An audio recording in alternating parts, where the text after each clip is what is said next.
ഒരു പുതിയ ലോകകപ്പ് കാലത്തേക്ക് നമ്മൾ കടക്കുകയാണ്. അതിൻ്റെ ഒരു ആവേശമൊക്കെ ക്രിക്കറ്റ് പ്രേമികൾക്ക് എല്ലാവർക്കും ഉണ്ട്. 2007 ഒരു T20 ലോകകപ്പ് എന്ന് പറഞ്ഞിട്ടൊരു പുതിയ പരിപാടി തുടങ്ങുന്നു. അന്ന് തുടങ്ങി. അതിനു മുമ്പ് ഒരു ചിത്രമുണ്ട് മനസ്സിൽ.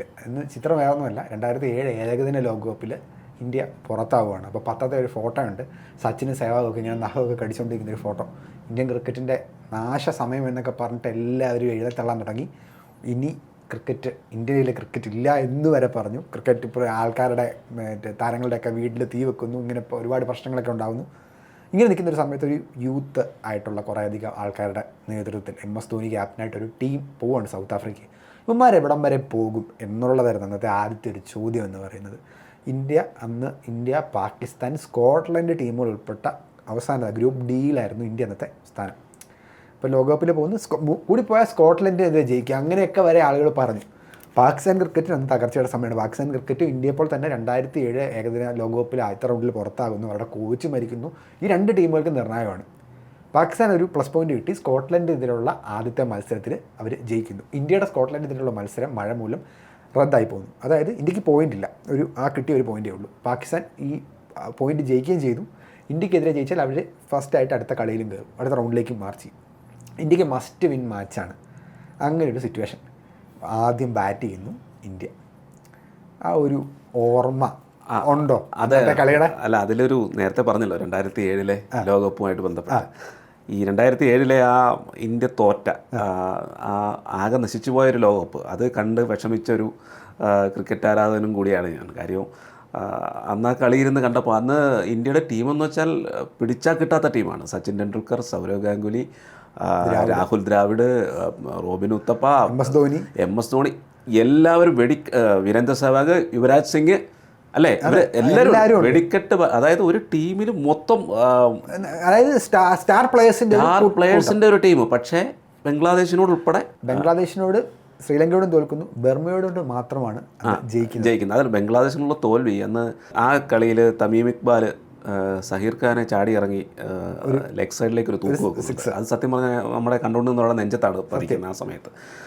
അപ്പോൾ നമ്മൾ അത്രയും പ്രതീക്ഷിച്ചൊരു ടീം ഒന്നുമില്ലാതെ ഇറങ്ങിപ്പോയൊരു കാര്യമാണ് ജോസ് പറഞ്ഞത്. അതിനുശേഷമാണ് ഈ പുതിയൊരു ടീം, അതായത് സീനിയർ താരങ്ങളെല്ലാം മാറി നിൽക്കുകയാണ്. അവർ പറയുവാണ് ഞങ്ങൾ ഇല്ല, യങ്സ്റ്റേഴ്സ് വെച്ചിട്ട് ഒരു സ്ക്വാഡ് പൊക്കോളൂ എന്ന് പറയുന്നു. അതെ, അങ്ങനെയാണ് ആദ്യത്തെ കളിയിലേക്ക് പോകുന്നതും. അത് ആദ്യത്തെ കളി എന്ന് വെച്ചാൽ പിന്നീട് ചരിത്രപ്രസിദ്ധമായി മാറിയൊരു കളിയാണ്. അതായത് ബോൾ ഔട്ട് ഉണ്ടായി. അതിൻ്റെ ആ വീഡിയോകൾ ഇപ്പോഴും വൈറലാണ്. അന്നത്തെ ഉത്തപ്പയുടെ തൊപ്പി. അതെ, അപ്പോൾ അതൊക്കെ ഒരുപാട് വൈറലായ ഇതാണ്. അപ്പോൾ ആ കളി യഥാർത്ഥത്തിൽ ആ വിജയത്തോടു കൂടി ഇന്ത്യ ആ വേൾഡ് കപ്പ് വിജയിക്കുന്നൊരു ഇതിലേക്ക് പോവുകയാണ്. നമ്മൾ ശരിക്കും ആ ഒരു ഒറ്റ കളി ജയിച്ചതോടെ ശരിക്കും ഇന്ത്യൻ ആരാധകർക്ക് ഒരു പ്രതീക്ഷ വരുവാണ്. ഈ ടീമിന് എന്തൊക്കെയോ സാധിക്കും എന്നുള്ളൊരു തോന്നൽ വരുവാണ്. എനിക്ക് തോന്നിയിട്ടുണ്ട്. ഇപ്പം അന്നത്തെ ആദ്യം ഇന്ത്യ ബാറ്റ് ചെയ്യുന്നു. ഇന്ത്യക്ക് നേടാൻ 20 ഓവറിൽ 141 റൺസാണ്. അതായത് പാകിസ്ഥാൻ 142 റൺസ് മതി. അതെ, ഈ T20 എല്ലാ ഇതും മാറ്റി വെച്ചൊരു കളിയായി.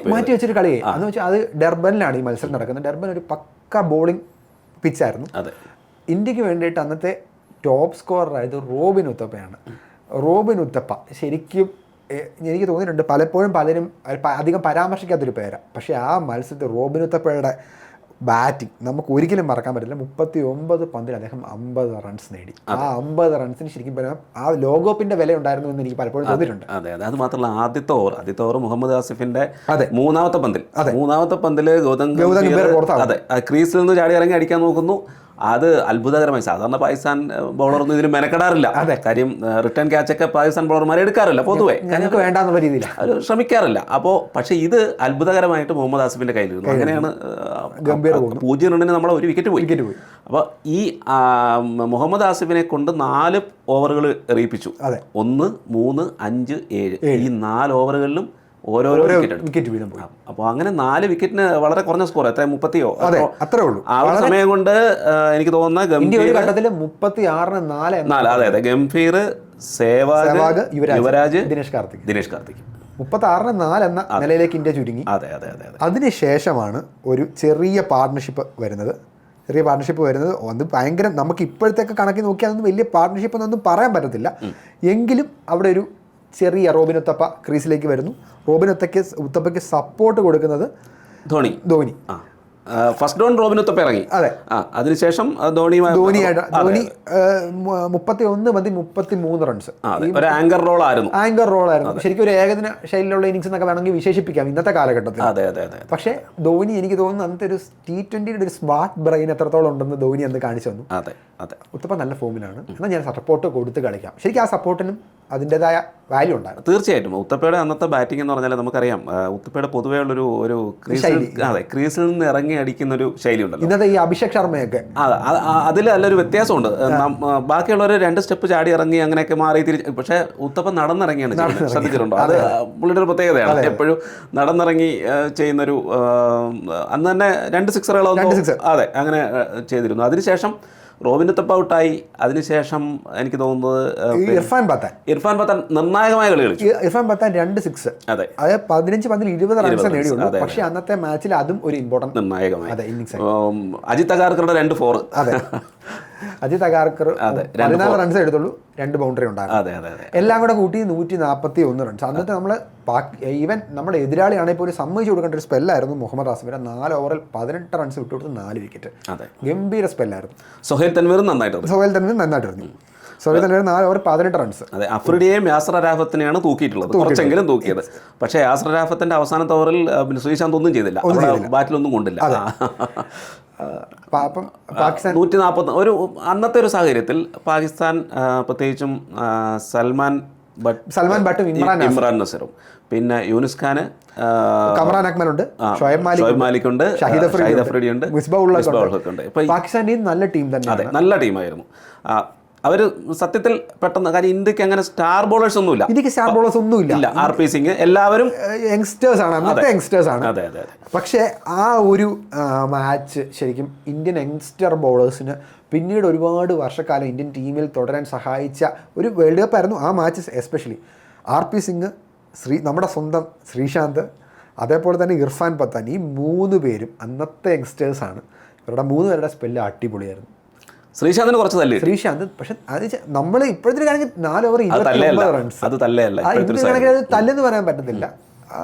4 ഓവർ 29 റൺസ്. ഏറ്റവും എടുത്ത് പറയേണ്ടത് നമ്മുടെ ഇർഫാൻ പത്താന്റെ സ്പെല്ലാണ്. 4 ഓവറിൽ ഒരു മെയ്ഡൻ. അന്നത്തെ T20 ഒരു മെയ്ഡൻ എന്ന് പറയുമ്പോൾ ഒരു അതെ. അത് മാത്രമല്ല 140 റൺസ് ഡിഫെൻഡ് ചെയ്യുമ്പോൾ സ്വാഭാവികമായിട്ടും അതൊരു വലിയ കാര്യമാണ്. പിന്നെ ഇർഫാൻ പത്താൻ എനിക്ക് തോന്നുന്നു അന്ന് ഈ നിർണായകമായത് കമറാൻ അക്മലിനെ യുവരാജ് സിംഗ് റണ്ണൗട്ടാക്കി. നല്ല ഫോമിൽ കളിച്ചു വരുമായിരുന്നു കമറാൻ അക്മലിനെ യുവരാജ് സിംഗ് റണ്ണൗട്ടാക്കുന്നു. അത് മാത്രമല്ല, ഈ കമറാൻ അക്മലിന്റെ റണ്ണൗട്ടിന് കാരണക്കാരനായ നമ്മുടെ യൂനിസ് ഖാൻ 8 പന്തിൽ 2 റൺ എടുത്തു. അതെ, പാകിസ്ഥാൻകാരന്ന് മൊത്തം തെറി വിളിച്ചിട്ടുണ്ടാവും ഇയാളെ യൂനിസ് ഖാനെ. അതായത് ഇന്ത്യയുടെ പോലെ തന്നെ ഇന്ത്യ 36-4 എന്ന നിലയിലാണെങ്കിൽ പാകിസ്ഥാന്റെ അവസ്ഥ 87-5. അവിടെ പാകിസ്ഥാൻ ആരാധകർ പോലും വിചാരിക്കാത്ത രീതിയിൽ ഒരു മിറാക്കിൾ സംഭവിക്കുകയാണ്. എല്ലാവരും ചിന്തിക്കുന്ന ഒരു വെച്ചാൽ ആ പിച്ചിൽ എങ്ങനെയാണ് ഇങ്ങനെ ബാറ്റ് ചെയ്യുക. മിസ്ബാ ഉള്ളക്ക് പാകിസ്ഥാൻ ക്രിക്കറ്റ് ചരിത്രത്തിൽ തന്നെ one of the best under rated batsman എന്ന് പറയാം. കാരണം അദ്ദേഹത്തെ ശരിക്കും പലപ്പോഴും അദ്ദേഹത്തിന് വേണ്ട പ്രശംസ ആരും കൊടുത്തു കണ്ടിട്ടില്ല. കണക്കുകളിലൊക്കെ അദ്ദേഹത്തിന് സെഞ്ചുറിയൊക്കെ ഒരുപക്ഷെ കുറവായതുകൊണ്ടായിരിക്കും. അന്നത്തെ അദ്ദേഹത്തിന് ഇന്നിങ്സ് 35 പന്തിൽ 53 റൺസ്, 7 ബൗണ്ടറി, 1 സിക്സ്. അല്ല, അതിലൊരു 14 പന്തിൽ 39 റൺസ് എന്നുള്ള ഇതിൽ നിന്നിട്ടാണ് മിസ്ബ ആ അവസ്ഥയിലേക്ക് എത്തിക്കുന്നത്.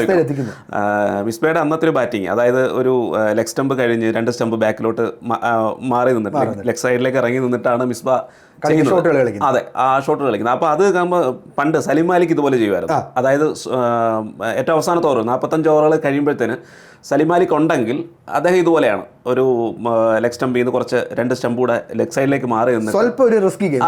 അതെ അങ്ങനെയാണ് സലിം മാലിക് കളിക്കുക. പക്ഷേ മിസ്ബ എന്ന് കളിച്ചു, ഇതിൻ്റെ ഒരു ഓർമ്മ ഞാൻ പറയാം. മിസ്ബ എന്ന് കളിച്ചു, അവിടം വരെ എത്തിച്ചു. അത് കഴിഞ്ഞിട്ട് വേൾഡ് കപ്പിൽ മിസ്ബ ഇതുപോലെ ലാസ്റ്റ് വന്നപ്പോൾ ഞാൻ അപ്പോഴും ചിന്തിച്ചു മിസ്ബ ഇതായിരിക്കും ചെയ്യാമോ. മിസ്ബ അതുപോലെ തന്നെ ചെയ്തു. ഭാഗ്യം കൊണ്ട് നമ്മൾ അതെ. അപ്പോൾ അന്നത്തെ കളി, അന്ന് മിസ്ബ അവസാനത്തെ ഓവർ ജയിക്കാൻ 12 റൺസ് എറിയുന്നത് മലയാളികളുടെ സ്വന്തം ശ്രീശാന്തിനെ സംബന്ധിച്ച് ഹെവി ടാസ്ക് ആണ്. കാരണം ആ കളി ഇന്ത്യ തോറ്റാൽ ഇന്ത്യയുടെ സാധ്യതകളെ തന്നെ ബാധിക്കുന്ന ഒരു മാച്ചാണ്. ആ 12 റൺസ് ശ്രീശാന്ത് ഡിഫെൻഡ് ചെയ്യുന്നു. ആ ഡിഫെൻഡ് ചെയ്യുന്ന രീതിയായിരുന്നു ഏറ്റവും മനോഹരം. മിസ്ബ ഹോട്ട് ഫോമിൽ അവസാനത്തെ 2 പന്തുകൾ അവർക്ക് ജയിക്കാൻ വളരെ ഒരു runs, ഒരു ഒറ്റ റൺസ് runs. മാത്രം മതി. കാര്യം ആദ്യത്തെ 2 4 ആദ്യമേ തന്നെ അടിച്ചു. മിസ്ബ എന്തായാലും കളി ജയിപ്പിക്കും. അവരുടെ പാകിസ്ഥാൻ ഡഗ് ഔട്ട് ആവേശത്തിലായി. അവർ 2 4 ഒരു 6 ഒന്നും അടിച്ചോ? അതെങ്ങനെയാണ്? 6 ഇല്ലായിരുന്നു, 4 ആയിരുന്നു. 4 ഉള്ളൂ. പാകിസ്ഥാൻ ഡഗ് ഔട്ട് ആ സമയം കൊണ്ട് ജയിച്ച ആഘോഷം നടത്തുന്നു. അതെ, 5th ബോൾ ഇന്ത്യക്കാര് നിരാശയിൽ 5th ball Sreesanth dot. 6th അവസാനം നേരത്തെ പറഞ്ഞ അതേ യുവരാജിൻ്റെ തന്നെ വീണ്ടും ഒരു മാന്ത്രിക കൈ, ഒരു റണ്ണൗട്ട്. അതെ, അത് ഒരു ആ റണ്ണൗട്ട് എന്ന് പറയുന്നത് ശരിക്കും അതിൻ്റെ ഒരു ആവേശം നമുക്ക് പിന്നെ എന്നാ സംഭവിക്കുന്ന അറിയില്ല. കാരണം നമ്മൾ മുമ്പ് അങ്ങനെ കണ്ടിട്ടില്ലാത്ത ഒരു സംഭവത്തിലേക്ക് നമ്മളെ പിന്നെ ഇന്ത്യ പാകിസ്ഥാൻ കളി ടൈ ആവുകയാണ്. അത് ഒരു പീക്ക് ആവേശമായിരുന്നു. അതെ അതെ അതെ, ശരിക്കും പാകിസ്ഥാൻ ഡഗ് ഔട്ട് നിരാശരായി. നമുക്ക് ജയിച്ച ഒരു ആവേശം അപ്പം തന്നെ കിട്ടും. അതെ, അതിലൊരു ഇതെന്ന് പറഞ്ഞ ഒരു തമാശയുണ്ടെന്ന് പറഞ്ഞാൽ ഈ ആദ്യത്തെ 4 പന്തും അത്ര നല്ല ലെങ്കിലൊന്നും അല്ലായിരുന്നു ശ്രീശാന്ത്. പക്ഷെ അവസാനത്തെ 2 പന്ത് കിടിലം പന്തുകളാണ്, സൂപ്പർ പന്തുകളായിരുന്നു. ശ്രീശാന്തിന്റെ ആ ഒരു ടൂർണമെന്റിൽ തന്നെ പലപ്പോഴും തല്ല് വാങ്ങിയിട്ടുണ്ടെങ്കിലും കിടിലൻ പന്തുകൾ ഇടയ്ക്ക് എറിഞ്ഞിട്ട് ശ്രീശാന്ത് നിർണായക ഒരു ഇതായിട്ടുണ്ട്. അതെ, സൊഹൈൽ തൻവീറിനെ ഇതുപോലെ ഫൈനലിൽ എനിക്ക് തോന്നുന്നു 2 6 മറ്റോ സൊഹൈൽ തൻവീർ അടിച്ചു, അടുത്ത പന്തിൽ ബൗൾഡാക്കി. അങ്ങനെ എന്തോ എനിക്ക് ഓർമ്മയുണ്ട് അല്ലേ? അതുപോലെ ഹെയ്ഡനെയും ഗിൽക്രിസ്റ്റിനെയും ആ കളിയൊക്കെ നമുക്ക് ഒരിക്കലും അടുത്ത വീഡിയോസിലൊക്കെ നമുക്ക് ചർച്ച ചെയ്യാം.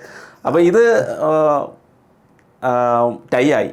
ചരിത്രത്തിൽ ഇന്ത്യയുടെ എനിക്ക് തോന്നുന്നു ആദ്യത്തെ ബോൾ ഔട്ട് അതിന് മുമ്പ് ഒരിക്കലേ നടന്നിട്ടുള്ളൂ. അത് എനിക്ക് തോന്നുന്നു ഒത്തിരി ആൾക്കാർക്ക് അങ്ങനെ ഫെമിലിയർ അല്ല. അതിന് മുമ്പ് 2006 നടന്നിട്ടുണ്ട്. 2006 ന്യൂസിലൻഡ് വെസ്റ്റ് ഇൻഡീസും തമ്മിൽ ഒരു ബോൾ ഔട്ട് മത്സരം നടന്നിട്ടുണ്ട്. പക്ഷെ എനിക്ക് തോന്നുന്നു ഒത്തിരി ആൾക്കാർ എപ്പോഴും ബോൾ ഔട്ട് എന്ന് പറയുമ്പോൾ നമ്മുടെ ഇന്ത്യ പാകിസ്ഥാനാണ് എല്ലാവരുടെയും മനസ്സിലേക്ക് വരിക. അതെ അതെ, ബോൾ ഔട്ട് വരുന്നു. ശരിക്കും ഫുട്ബോളിൽ പെനാൽറ്റി ഷൂട്ട് ഔട്ട് എന്ന് പറഞ്ഞ പോലെയാണ് ബോൾ ഔട്ട്. കളിക്കാരെല്ലാം അവിടെ 2 സൈഡിൽ നിന്ന് ചിരിക്കുക. അവർക്ക് എനിക്ക് തോന്നുന്നു ഇത് പുതിയ എന്തോ സംഭവിക്കുക. എല്ലാവർക്കും അറിയില്ല എന്താണ് ഇന്ത്യൻ താരങ്ങളൊക്കെ ഇങ്ങനെ കെട്ടിപ്പിടിച്ച് നിൽക്കുന്നത്. ആ ഫ്രെയിം ഒക്കെ ഇപ്പോഴും നമ്മുടെ മനസ്സിലുണ്ട്. ആദ്യത്തെ പന്ത് അല്ല, എനിക്ക് അതിന് മുമ്പ് ഒരു സംഭവമുണ്ട്. 5 പേരെയാണ് മൊത്തത്തിൽ നമ്മൾ ചൂസ് ചെയ്യേണ്ടത്. അപ്പം പാകിസ്ഥാൻ്റെ 5 പേരും നമ്മളെ ഇന്ത്യയിലെ 5 പേരും തമ്മിലൊരു ചെറിയ വ്യത്യാസം. ഇന്ത്യ ചൂസ് ചെയ്യുന്ന പ്ലെയേഴ്സിൻ്റെ പേരുകൾ വളരെ ഒരു രസകരമാണ്. അതായത് സെവാഗ്, ഹർഭജൻ, അതേപോലെ തന്നെ റോബിൻ ഉത്തപ്പ. നമ്മുടെ ലിസ്റ്റിനകത്ത് ഇർഫാൻ പത്താൻ്റെയും ശ്രീശാന്തിൻ്റെ പേരുണ്ടായിരുന്നു. ആ 5 പേരുടെ ലിസ്റ്റിനകത്ത് നമ്മുടെ ഇർഫാൻ പത്താൻ്റെയും ശ്രീശാന്തിൻ്റെ പേരും നമ്മുടെ ലിസ്റ്റിനകത്തുണ്ടായിരുന്നു. പക്ഷേ അവർക്ക് എറിയേണ്ട വന്നില്ല. അതിന് മുമ്പേ തന്നെ നമ്മൾ കളിപ്പിടിച്ചു. ഇതിനകത്ത് ഏറ്റവും രസം, ഇർഫാൻ പത്താൻ നല്ല ബോളറാണ്, ശ്രീശാന്ത് ബോളറാണ്. റോബിൻ ഉത്തപ്പ സേവാഗ് ബോളിംഗ് മായാജാലമൊക്കെ കാണിച്ചിട്ടുണ്ട്. എന്തിരുന്നാൽ പോലും സേവാഗിന്റെ പേരൊക്കെ വരുമ്പോൾ നമുക്ക് ഇതെന്താണ് ഇവൻ ഈ സേവാഗ്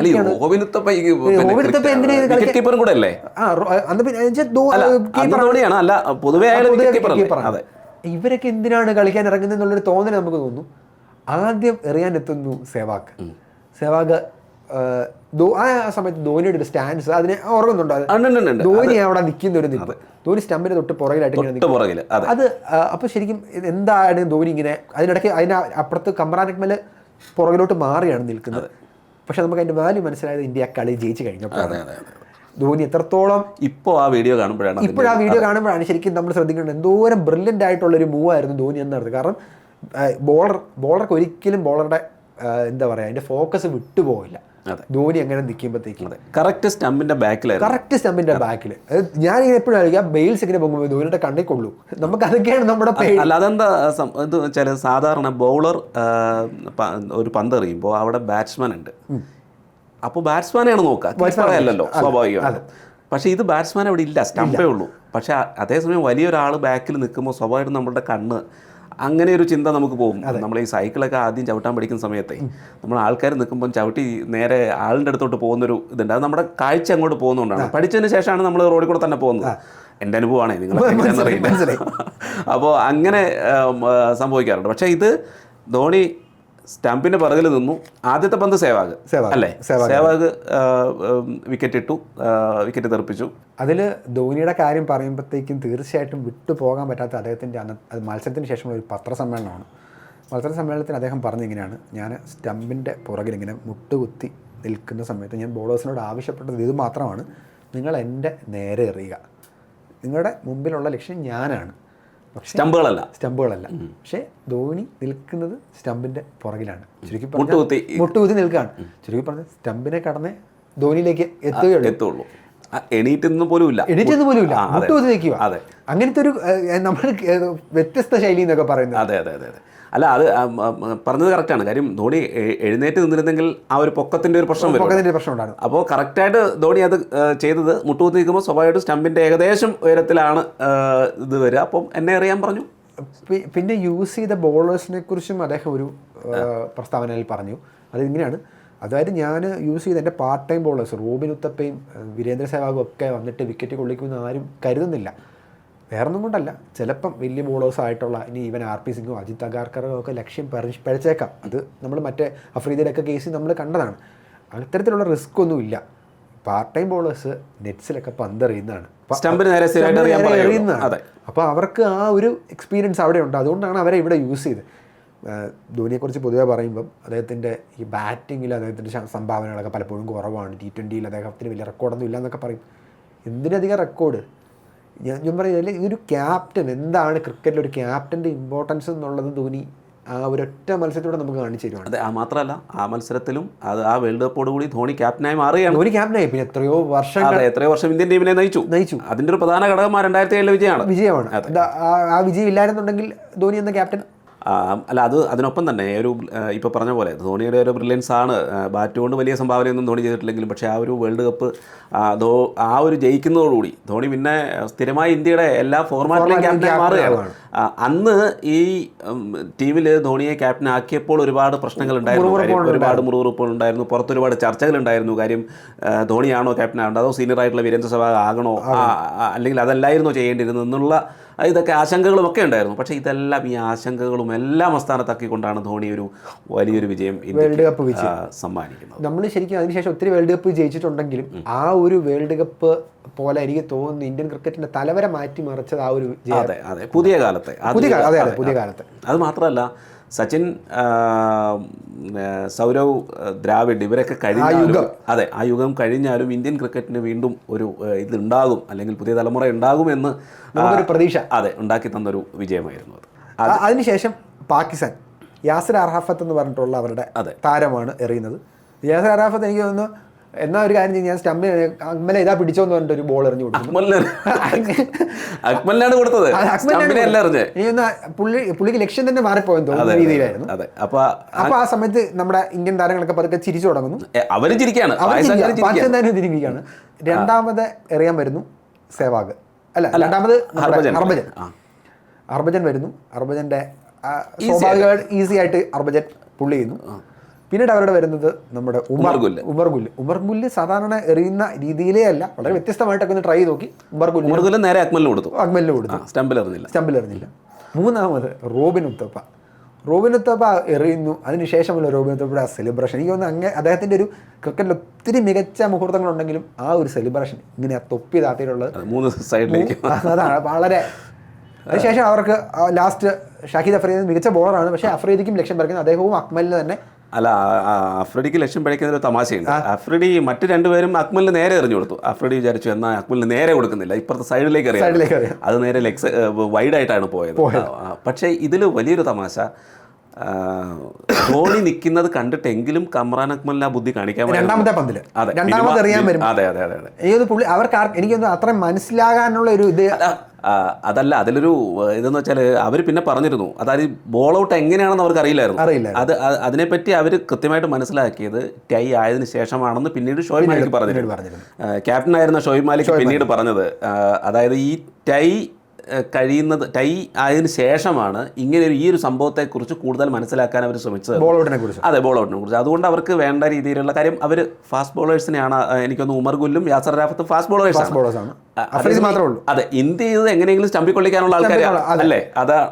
അതും ശരിക്കും തോന്നുന്നു ഇന്ത്യ കുറച്ചുകൂടെ പ്രിപ്പയർഡ് ആയിരുന്നു. തീർച്ചയായും, കാരണം അതുകൂടെ പഠിച്ചിരുന്നു ഇൻ കേസ് ഒരു എനിക്ക് അതിനുശേഷമുള്ളൊരു ആഘോഷം അത് മനസ്സിലുണ്ടോ? എല്ലാവരും കെട്ടിപ്പിടിച്ചിട്ട് ഗ്രൗണ്ടിലേക്ക്, അത് ഒരു വേൾഡ് കപ്പ് ജയിച്ച ഒരു ഫീൽ ആയിരുന്നു നമുക്ക്. അല്ല, അതിൽ ഒരു കാര്യം വെച്ചാൽ ധോണിയുടെ ഒരു ബ്രില്യൻസിൻ്റെ തുടക്കം, ധോണി എന്തൊക്കെ പറഞ്ഞാലും ക്യാപ്റ്റൻ എന്നുള്ള നിലയിൽ കാണിച്ച കുറേ കാര്യങ്ങളുണ്ട്. അതായത് അദ്ദേഹത്തിൻ്റെ ബുദ്ധി, ഇതൊക്കെ എല്ലാത്തിൻ്റെ തുടക്കം അവിടെ നിന്നായിരുന്നു. അതൊരു എനിക്ക് തോന്നുന്നത് T20 ക്രിക്കറ്റിൽ ഇന്ന് ഇന്ത്യ നമ്പർ 1 ആയി നിൽക്കുമ്പോൾ ആ ഒരു വിജയത്തിൽ നിന്നുള്ള ആ തുടക്കം, ആ വേൾഡ് കപ്പിലെ ആ തുടക്കം, അതുപോലെ തന്നെ ധോണിയുടെ സംഭാവന ഉറപ്പായിട്ടും.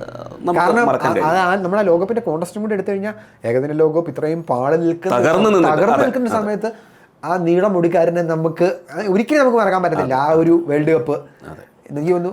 ഈ വേൾഡ് കപ്പിന്റെ കാര്യം, ഈ മത്സരത്തിന്റെ കാര്യം പറഞ്ഞപ്പോഴാണ് ഈ മത്സരം ഇന്ത്യ ജയിച്ചതോടെ ശരിക്കും എനിക്ക് അതുവരെ അണ്ടർ എസ്റ്റിമേറ്റ് ചെയ്ത ആളുകളൊക്കെ പതുക്കെ ഇന്ത്യ ഒന്ന് വിശ്വസിക്കാൻ തുടങ്ങി ഈ ടീമിൽ. കാരണം ചെറുപ്പക്കാരുടെ ഒരു കൂട്ടത്തിന് എന്തെങ്കിലുമൊക്കെ സാധിക്കുമെന്നുള്ളൊരു ഫീല് നമുക്ക് കിട്ടി. കുറച്ചുകൂടെ ഓർമ്മ കാണും 1983 വേൾഡ് കപ്പിൽ അണ്ടർ എസ്റ്റിമേറ്റ് ചെയ്ത ഒരു സംഘമാണല്ലോ പോയി കപ്പടിച്ചത്. ആ ഒരു ഫീല് 2007 വന്നു തുടങ്ങിയായിരുന്നു. അതെ, അല്ല അത് അങ്ങനെയല്ല. എന്നാൽ പോലും സ്റ്റാർ ബോളേഴ്സോ ബാറ്റ്സ്മാൻമാരോ ഇല്ല പറഞ്ഞു വരുമ്പോൾ. ഒരു നല്ല പരിശീലനം പോലും ഇല്ല. അതിലാകെയുള്ളത് യുവരാജാണ്. ഒരു ഏകദേശം ഒരു പറയുന്നത്. പിന്നെ ധോണിയൊക്കെ വന്നു, സെഞ്ചുറിയൊക്കെ അടിച്ചിട്ടുണ്ട്. പക്ഷേ എങ്കിൽ പോലും വേറെ ആരുമില്ല. ബൗളേഴ്സും ഈ പറയുന്ന പോലെ അഗാർക്കറൊക്കെ വെറ്ററനാണ്. പക്ഷേ ഇത് എടുത്തു പറയാൻ ശ്രീശാന്ത് ഉണ്ട്, ഇല്ല എന്ന് പറയുന്നില്ല. പക്ഷേ ശ്രീശാന്ത് എന്തൊക്കെ പറഞ്ഞാലും അന്നത്തെ ഒരു ടീം നമ്മളിപ്പോൾ പറയുമ്പോൾ ഇങ്ങനെ ഒരു ചെറുപ്പക്കാരുടെ ഒരു ടീമാണ്. ആകെയുള്ളത് സേവാഗ്, പിന്നെ ഹർഭജൻ ഉണ്ട്, പിന്നെ അഗാർക്കർ വെറ്ററൻ ഇതാണ്. പക്ഷേ സേവാഗും ഉണ്ട്. പക്ഷെ എന്നാൽ പോലും സേവാഗിനെ നമുക്കറിയാലോ. സേവാഗ് പൊതുവേ അങ്ങനെയൊരു നിന്ന് കളിക്കുന്ന ഒരാളല്ല, നിന്നാൽ പിന്നെ രക്ഷയുമില്ല എന്നുള്ള ആളാണല്ലോ. പക്ഷെ എന്നാലും നമുക്കൊരു വിജയം വേൾഡ് കപ്പ് നേടും, അതും ദക്ഷിണാഫ്രിക്കയിൽ നേടുമെന്നുള്ള രീതിയിലേക്ക് അത്ര വിശ്വസിക്കാൻ പറ്റുന്ന, അതെ ടെക്നിക്കലി ബ്രില്യൻ്റ് ആയിട്ടുള്ള സ്ക്വാഡുകളൊന്നുമില്ല. പിന്നെ T20 അതിന്റെ ആവശ്യമില്ല. പക്ഷെ അന്ന് നമുക്കത് അറിയില്ലല്ലോ. അതാണ് നമുക്കറിയാം. ഇന്നിപ്പോൾ ഇന്ത്യയുടെ സ്ക്വാഡ് സ്ട്രെങ്ത് കമ്പയർ ചെയ്ത് നോക്കുമ്പോൾ അന്നത്തെ സ്ക്വാഡ് ഇന്ന് തന്നെ നമ്മളിത് ചർച്ച നടന്നു. ധോണി ഇന്ന് രാവിലെ പറഞ്ഞു ഏറ്റവും ബെസ്റ്റ് സ്ക്വാഡ് ഞാൻ കണ്ടിട്ടുള്ളത് ഈ വേൾഡ് കപ്പിന് പോകുന്ന ഇന്ത്യയുടെ സ്ക്വാഡാണ് അന്നത്തെ നായകൻ പറഞ്ഞത്. അതെ, അത് സംശയമില്ലാത്ത കാര്യമാണ്. അന്നിപ്പോൾ ആർ പി സിംഗ് ഒരു 120, 130, 135 മാക്സിമം അത്രയേ ഉള്ളൂ. ആകെ അന്ന് പേസ് ബോളർ എന്ന് പറയാനുള്ളത് നമുക്ക് പിന്നെ ശ്രീശാന്ത് അന്ന് 140 മുകളിൽ എറിയുന്നുണ്ട്. ബാക്കിയൊക്കെ അത്ര pace bowler Irfan Pathan swing കൊണ്ടാണ്. അതെ, ബാക്കി അതെ. അപ്പോൾ അങ്ങനെയുള്ള യഥാർത്ഥത്തിൽ അന്നത്തെ ആ ഒരു വേൾഡ് കപ്പ് വിജയം എന്ന് പറയുന്നത് T20 നമ്മളെ ഒരുപാട് മുന്നോട്ട്, അതായത് 83 വിജയം ക്രിക്കറ്റിൽ ഒരുപാട് നമ്മളെ മുന്നോട്ട് കൊണ്ടുപോയതുപോലെ T20 വിജയം T20 വേൾഡ് കപ്പിൽ ഒരു വലിയ ശക്തിയായി മാറാൻ ഇന്ത്യയെ സഹായിച്ച ഒരു ഘടകം തന്നെയാണ്. അതിൻ്റെ തുടക്കം ഈ ബോൾ ഔട്ട് മാച്ച് ഒരു കാലത്തും നമുക്ക് മറക്കാൻ പറ്റത്തില്ല. എനിക്ക് തോന്നുന്നു ആ ലോകകപ്പിലെ കൂടുതൽ ആവേശകരമാക്കി ഒത്തിരി മത്സരങ്ങൾ വേറെ ഉണ്ട്. നമുക്ക് വരും തീർച്ചയായിട്ടും സംസാരിക്കാം. എന്തായാലും ഒരു കാര്യം ഉറപ്പാണ്, ഈ ബോൾ ഔട്ട് എന്ന് പറയുന്ന ഒരുപാട് ക്രിക്കറ്റ് പ്രേമികളുടെ മനസ്സിലുള്ള ഒരു മെമ്മറി തന്നെയാണ്. ആ വേൾഡ് കപ്പിലെ one of the best moments ഏതായിരുന്നു ചോദിച്ചാൽ ആ ബോൾ ഔട്ട് വിക്ടറി തന്നെയായിരുന്നു. അതെ, എന്തും മറക്കാൻ കഴിയാത്ത രീതിയിൽ നമ്മുടെ റോബിൻ ഉത്തപ്പയുടെ ഹാറ്റ്. അതെ, തീർച്ചയായിട്ടും നമുക്കിനി ബാക്കി കളികളെ കുറിച്ച് നമുക്ക് വീണ്ടും സംസാരിക്കാം.